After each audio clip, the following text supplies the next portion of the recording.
Well, Matt, a belated welcome to Derby. I know you've been here for a couple of months now. How are you settling in? Yeah, really well. I've been made to feel really welcome by all the staff, players, parents as well. It's obviously a lot to get used to in new faces, new people in the way we do things, but been made to feel really welcome and thoroughly enjoyed my first couple of months at the club. So really, really good, yeah. We'll talk a little later about your career to date, but I wanted to ask first, what was the attraction of this role at this club for you now? Yeah, I mean, being at Southampton for a long time, I've come up against Derby quite a few times. And the environment here, which I'm still getting used to, but it's a fantastic environment. You know, superb facilities, some of the best in the country, and I think that alone is a huge attraction.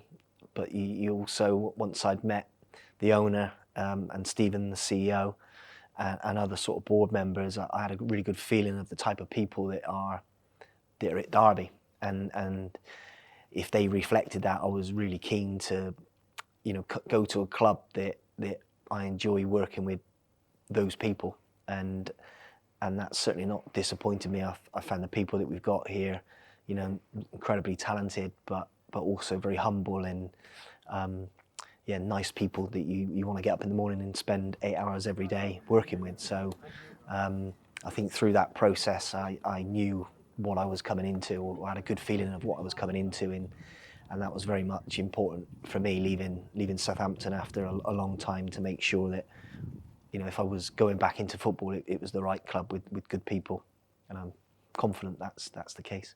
You mentioned Southampton, you were there for a long time. We know the success they've had at academy level. Can you talk a little bit about the responsibilities you had there and what you built there? Yeah, I mean, I was there, best part of 13 years really, and 10 years of that in the academy manager, academy director's role, and things certainly changed over those 10 years. I learned a hell of a lot. We had 3 or 4 different directors of football, probably 5 or 6 different managers. So, but I saw an academy system that I think over that period of time, I'd like to think that we, a few of us left at the same time. I mean, I think we left it in a really good place. We certainly evolved certain things. We tried to improve in certain areas, but I was also conscious of a lot of the good work that was already in place at Southampton when I took on that role. And I'd like to think we kept a lot of the good stuff that was already happening, and I'm almost keen to do the same here. I've not come here to change everything. I've come here to try and evolve things and get some marginal gains and some good nudges in different departments or disciplines. But again, there's already a hell of a lot of good work going on here. So I'm really respectful that we'll keep doing that, and improve on anything that we can improve on. So yeah. Yeah, this has been a summer of transition, I suppose, for the academy. Major personalities that have been here for a long time have moved on, and you've made some changes already, I think, to the structure and to the staffing too. Can you explain a little bit about that? Yeah, I think that, I mean, it was never my intention when I came in, to be honest, but I came into the role and we didn't have an under-21s coach, so straight away the priority was to try and appoint a new under-21s coach, and then, which we did, and we ran a really thorough process, as you would expect. Jake Buxton, Bucko, who's no stranger to the club, was very impressive through that process, I've got to admit, and I really came into it open-minded as to, we looked externally. We, like I said, we ran a really professional process, but Bucko was an outstanding candidate and showed during the summer how competent he is. Clearly he's got strong knowledge of the game and the club, and I think he's a perfect fit for the under-21s role. What that then made was a gap with the under-18s. So again, similar process, and I'll be honest, somebody I've worked with before applied for that role, and I think through the process stood out as a strong candidate. Somebody I know before having worked with him, Danny May, who's just joined us, is in that under-18s role. So I know that him and his relationship with Bucko will be good, strong, and effective. And then kind of just some of the things we've been talking around over the summer is, well, how do we play? How do we make sure we continue getting players into the first team here for the gaffer, for Paul and Richie and Matt, and what do they need? So we've had quite a few discussions over the summer around the play-in philosophy, particularly in the professional phase, which is an important last step to get those lads into the first team. And clearly we've got to understand what the first team requirements are. And the club's got a big vision to get back to the Premier League in the next few years. So with that in mind, we're kind of evolving a play-in philosophy in the professional phase, which involves the appointment of Craig Fleming, who's joining us as head of technical development.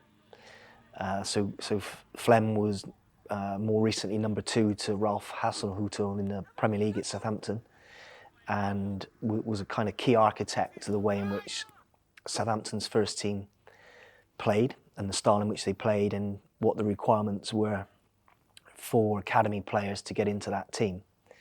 So Flem's role, along with Rich Assel, who's head of player and coach development, will be to design that playing philosophy that befits what the first team requirements are. So there's a huge piece of work there, and yeah, there's been a shuffle of staff in the professional phase, but with those sort of two or three key appointments, I think we've got a really strong group of staff now. They're in a really strong position to be able to make sure we're producing players for the first team that are fit and ready, hopefully, not just for League One but Championship and beyond.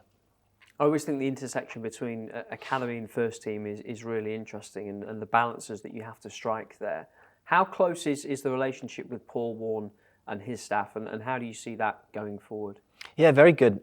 Again, we meet weekly, really, as a football executive team with the gaffer and myself. Flem will be involved in that now, Stephen the CEO, and heads of departments that are integral to a really cohesive sort of environment. So the doctor's in that, the head of performance, the head of recruitment.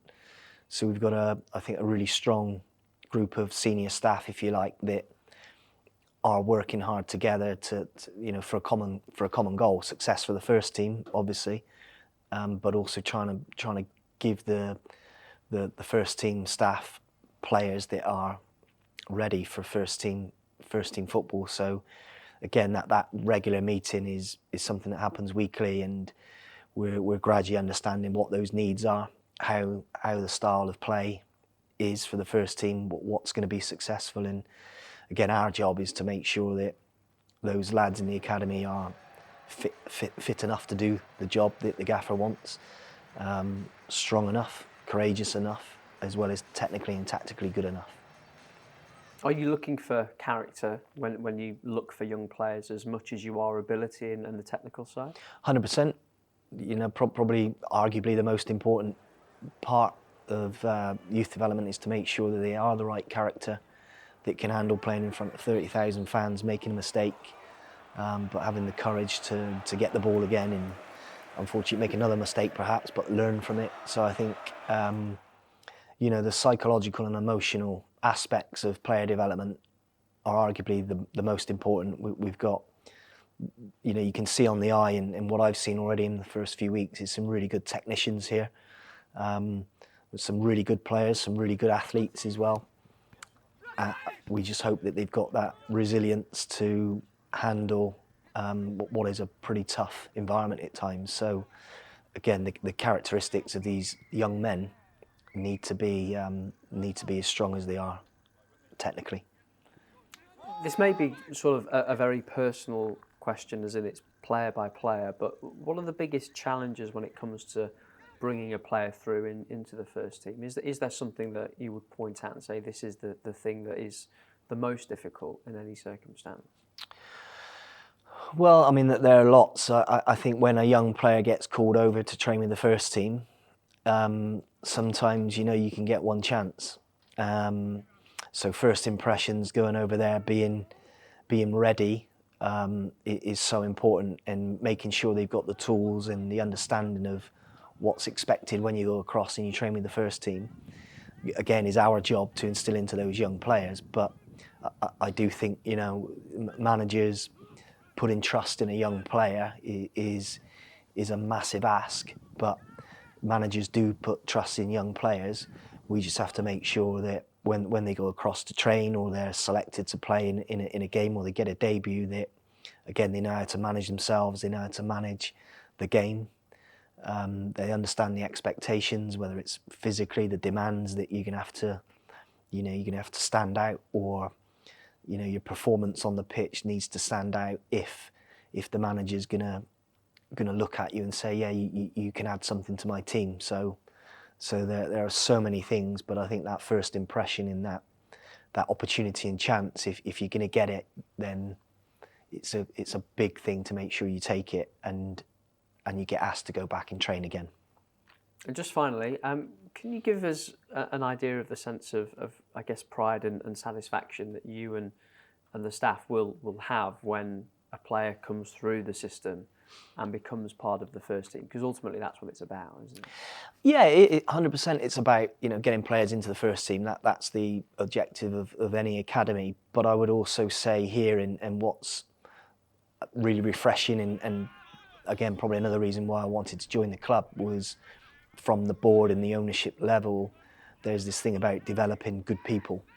And I think our duty in the academy, when you've got lads here for 8, 9, 10 years, and they're here 8, 10, 12 hours a week or more, it's a big commitment from them and their families. And I think we've got, yeah, ideally we want to put players in the first team, but if young players, young men leave this football club a better person with, yeah, some outstanding football ability, but they've had a good education, they've learned, you know, really strong life skills and how to conduct themselves as a person in society, then they'll be a success. So success could mean, yeah, playing in our first team, but it could mean playing in the lower levels of football and you've done a trade, or you've got A levels, or you've done a, you know, a BTEC qualification through this football club, and that's a success too. So I think there's various routes that not everybody's going to play in our first team, but we do have a duty to look after all of those players that at some point might leave us, but they're well equipped and they have the right manners to go on and be a success in whatever walk of life they choose to do in the future.